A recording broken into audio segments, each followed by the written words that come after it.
साथियों SSC GD में जो कैंडिडेट सेलेक्ट होते हैं उन लोगों की पोस्टिंग कहाँ की जाती है, अलग अलग, जैसे बीएसएफ के जो कैंडिडेट है उनकी पोस्टिंग कहाँ होगी, आईटीबीपी की, सीआरपीएफ की, सीआईएसएफ की, एनआईए वाले कैंडिडेट की पोस्टिंग कहाँ होगी, हर एक चीज़ पे हम लोग यहाँ पे डिटेल में बात करने वाले हैं। पहले वैकेंसी के बारे में अगर बात कर लें तो आप लोगों की जो वैकेंसी है, देखिए वैकेंसी आप लोगों की अक्टूबर में आने वाली थी, बट नवंबर के लिए बोल दिया गया कि नवंबर में आप लोगों को नोटिफिकेशन मिल जाएगा। बट अब तो नवंबर भी निकल गया, नवंबर में भी नोटिफिकेशन आप लोगों को देखने के लिए नहीं मिला है। तो फिर भी मैं इतना ही बोलूंगा कि जो नोटिफिकेशन है बहुत ही जल्दी आप लोगों को देखने के लिए मिलेगा।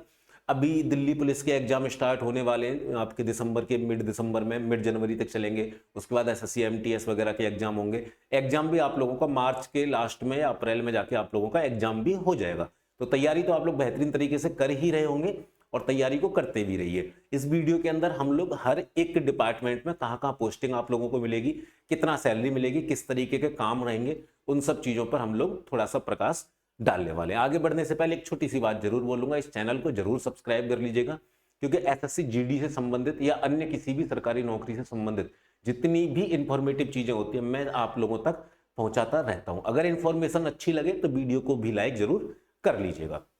सबसे पहले हम लोग बात कर लेते हैं बीएसएफ में अगर आप लोगों ने सेलेक्ट किया है, एक कमेंट और करना है आप लोगों को कि आप लोगों को यह बताना है मुझे कि आप लोगों ने जो पोस्ट प्रेफरेंस फिल करने वाले हो वो कौन सी पोस्ट करने वाले हो। बीएसएफ करने वाले हो, सीआरपीएफ करने वाले हो, सीआईएसएफ करने वाले हो, असम राइफल करने वाले हो, आईटीबीपी करने वाले हो, एनआईए करने वाले हो, एसएसबी करने वाले हो, किस जो पोस्ट है कौन सी आप लोग, आपकी जो पोस्ट प्रेफरेंस रहने वाली है वो किस तरीके से रहने वाली है, कमेंट करके मेरे को जरूर बताइएगा।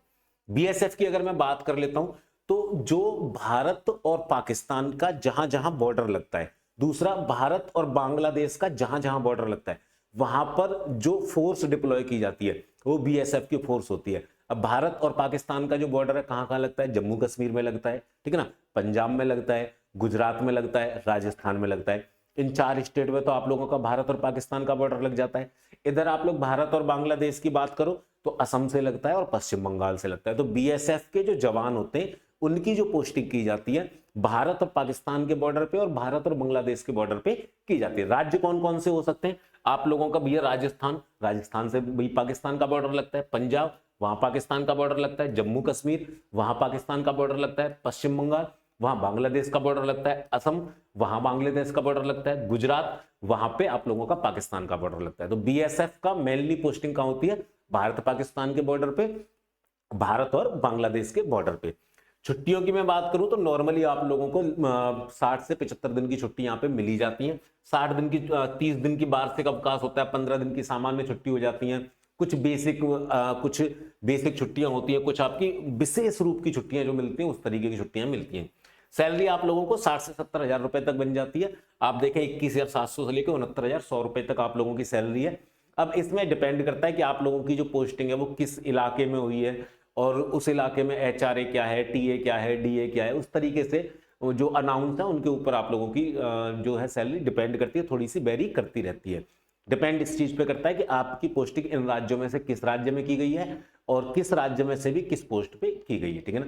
दूसरी चीज आप सीआरपीएफ देखना चाहें, ठीक है ना, सीआरपीएफ जिसको आप लोग क्या बोलते हैं, सेंट्रल रिजर्व पुलिस फोर्स, ठीक है। इसका काम क्या होता है, इसका काम ये होता है कि जो देश के अंदर के, ठीक है ना, देश के अंदर के जो मुद्दे होते हैं वहां पे, मुद्दे इन द सेंस कि जहां पे नक्सल प्रभावित इलाके हैं वहां पे, या देश के अंदर कोई ऐसा आतंकवादी प्रभावित क्षेत्र है, या वहां पे जहां आतंकवादी हमला होने की संभावना है, इस तरीके की जो भी पोस्ट होती है ना, मेजर जगह होती है देश के अंदर जहां सिक्योरिटी की जरूरत पड़ती है, वहां पर सीआरपीएफ को तैनात किया जाता है। जैसे आंतरिक सुरक्षा, नक्सल विरोधी अभियान, आतंकवाद विरोधी ऑपरेशन और बीआईपी की सुरक्षा में भी सीआरपीएफ के जवानों को लगाया जाता है। पोस्टिंग जो रहती है नॉर्मली इन लोगों की जम्मू कश्मीर देख लें, और या जो नक्सल प्रभावित इलाके जैसे छत्तीसगढ़ हो गया, ठीक है ना, इस तरीके के इलाकों में ज्यादातर सीआरपीएफ के जवानों की पोस्टिंग की जाती है। बाकी बीआईपी की सुरक्षा में लगेंगे तो जो राज्य के मेजर सिटी होते हैं वहां पे या इस तरीके की जगहों पे इनकी पोस्टिंग कई बार मिल जाती है। सैलरी और छुट्टियां बीएसएफ और सीआरपीएफ की लगभग समान रहती है। अब सीआईएसएफ की बात करें, सीआईएसएफ का क्या होता है कि आप लोगों की जो देश की मेजर इंडस्ट्री है, ठीक है ना, वो उनकी सुरक्षा के लिए सीआईएसएफ के जवान लगाए जाते हैं। जैसे आप लोग देखें किसी भी शहर की जो मेट्रो होती है, ठीक है ना, मेट्रो में आप दिल्ली मेट्रो में जाएं, आप लोग आगरा मेट्रो में जाएं, लखनऊ मेट्रो में जाएं, तो वहां की सुरक्षा में जो जवान लगे होते हैं वो सीआईएसएफ के जवान होते हैं, ठीक है ना। आप लोग देखें उनकी सैलरी वगैरह भी सबकी सेम ही रहती है, छुट्टियां भी 70 से 75 दिन की उनको 90 दिन तक की मिल जाती हैं। बात रहता है कि भैया एसएससी जीडी का तैयारी किस तरीके से करना है। तो एसएससी जीडी की तैयारी के लिए एग्जाम विधि ने फौजी बैच लॉन्च किया है 2026 को टारगेट करते हुए, जिसको आप लोग ज्वाइन कर सकते हैं केवल और केवल 99 रुपए के अंदर। एग्जाम विधि ऐप आप लोग प्ले स्टोर से डाउनलोड करेंगे, एसएससी वाले सेक्शन में जाएंगे, वहां एसएससी जीडी का 2026 को टारगेट करते हुए फौजी बैच मिलेगा, उसे 99 रुपए में आप लोग ज्वाइन कर सकते हैं, जहां आप लोगों को live recorded class, doubt class, revision class, notes, hand written notes, one liner notes, DPP वगैरह सारी चीजें मिलेंगी। डिटेल में बताऊंगा लास्ट में क्या क्या फैसिलिटीज आप लोगों को वहां पे मिलने वाली है।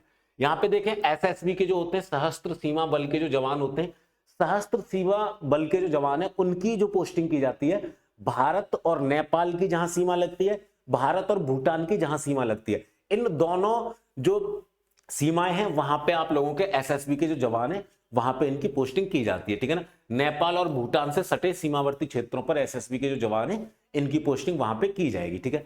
बाकी आईटीबीपी के देखेंगे तो जहां पर चाइना और इंडिया का बॉर्डर लगता है वहां पर आईटीबीपी के जवान डिप्लॉय किए जाते हैं। जैसे अरुणाचल प्रदेश हो गया आप लोगों का, आपका लद्दाख हो गया, आप लोगों का उत्तराखंड हो गया, हिमाचल प्रदेश हो गया, जहां भारत और चाइना का बॉर्डर लगता है वहां पे आईटीबीपी के जवान जो है वहां पे उनकी पोस्टिंग की जाती है। जैसे अरुणाचल प्रदेश, लद्दाख, हिमाचल प्रदेश, उत्तराखंड, इन सब जगहों पर इनका जो है पोस्टिंग की जाती है।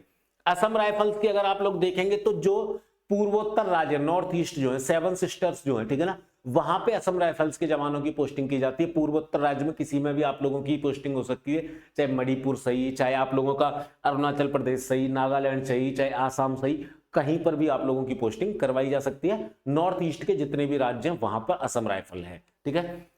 आप देखें एसएसएफ का क्या होता है कि एसएसएफ का काम है कि जो भी सरकार के महत्वपूर्ण भवन है, ठीक है ना, इसको बोलते हैं सेक्रेटरीट सिक्योरिटी फोर्स, जो भी सरकार के महत्वपूर्ण भवन है उनकी सुरक्षा की जिम्मेदारी जो होती है वो एसएसएफ की होती है। जैसे आप लोग कभी अगर संसद भवन के आसपास के इलाके में गए हो तो नॉर्थ ब्लॉक को सेफ करने के लिए जवान खड़े रहते हैं, साउथ ब्लॉक का, संसद भवन की, राष्ट्रपति भवन की सुरक्षा जो करते हैं, इंडिया गेट की जो सुरक्षा कर रहे हैं, जो सरकारी भवन होते हैं, ठीक है ना, उनकी जो सुरक्षा की जाती है वो एसएसएफ के जवानों के द्वारा की जाती है इस तरीके से। और नॉर्मली इन लोगों की जो पोस्टिंग रहती है वो दिल्ली के अंदर मेनली पोस्टिंग इन लोगों को मिल जाती है।